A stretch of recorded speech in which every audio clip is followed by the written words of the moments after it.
Welcome to episode 151 of Gods and Heroes of Ancient Greece.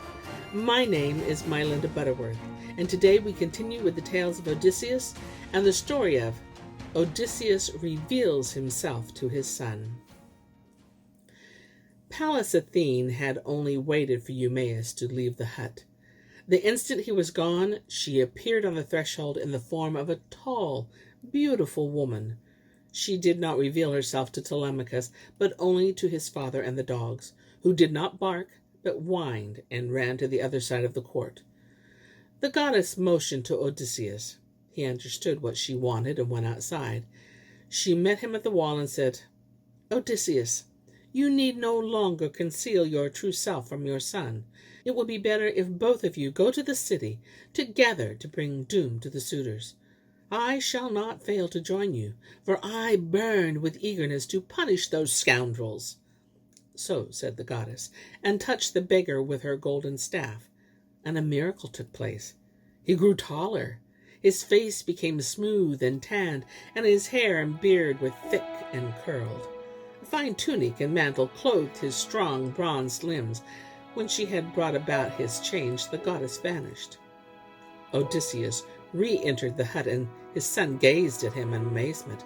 Then he turned away his face, for he thought he was in the presence of a god, and said, "Stranger, you look very different now than before. You have other clothing, and your very features have changed. You must be one of the immortals. Let me bring you an offering and implore your favor." "I am no god," Odysseus replied. "Look at me, Telemachus. Do you not recognize your own father, for whom you have grieved so many years?" And as he spoke, the tears gushed from his eyes. He hastened towards his son and clasped him in his arms. But Telemachus found it difficult to believe the truth. "No, no," he cried. "You are not Odysseus, my father. A god is tricking me only to plunge me deeper into despair. How could a mortal bring about such a change in his appearance with his own mortal powers?" "Do not be astonished, dear Telemachus," said Odysseus. "It is really I who have returned to my country after an absence of 20 years. I and none other. It was Athene who transformed me, first into a stooping old beggar, and then back into a strong man. For the gods find it easy to make a man seem noble or base." So said Odysseus, and seated himself.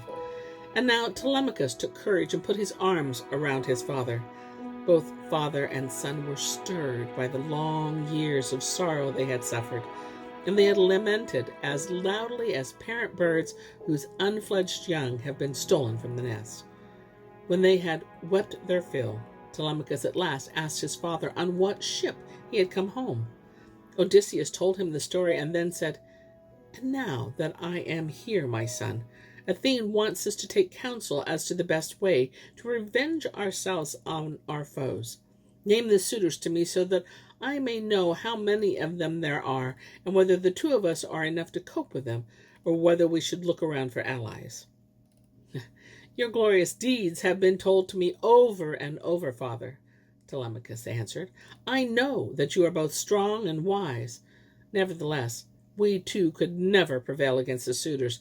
It is not as if there are 10 or even 20 of them. There are many more. 52 of the boldest young men from Dulichium alone, and 6 servants to boot. 24 from Same, 20 from Zacynthus, and 12 from Ithaca.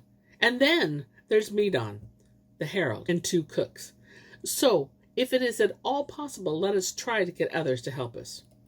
"Do not forget," Odysseus replied, "that Athene and Zeus have allied themselves to our cause, and that once the fight breaks out in my palace, they will not let us wait long for their help.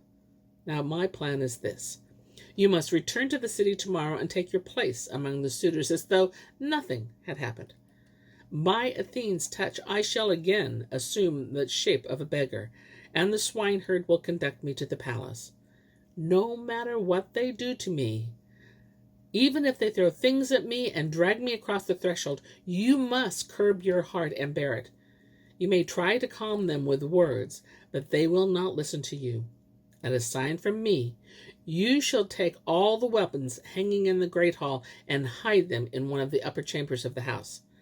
If the suitors notice they are gone and ask about them, say you had to have them removed because soot from the hearth had dimmed the gleam that they had when Odysseus still used them. Leave out only 2 swords, 2 spears, 2 ox-hide shields for us to fight. And when our enemies in the blind confusion the god will send upon them, try to attack us. For the rest, no one must know that Odysseus has returned. Not Laertes, not the swineherd, not even Penelope your mother.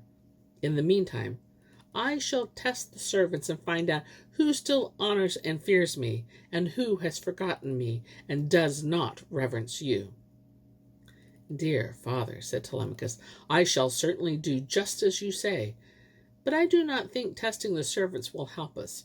It will take too long. It will be easy enough, of course, to find out about the women in the palace, but as for the men on your farms, let us leave that for the time when you are again king in your own palace. Odysseus agreed with his son and rejoiced in his clear-headed thinking. And here's where I end my tale for today. But I'll be back with more tales, many more tales.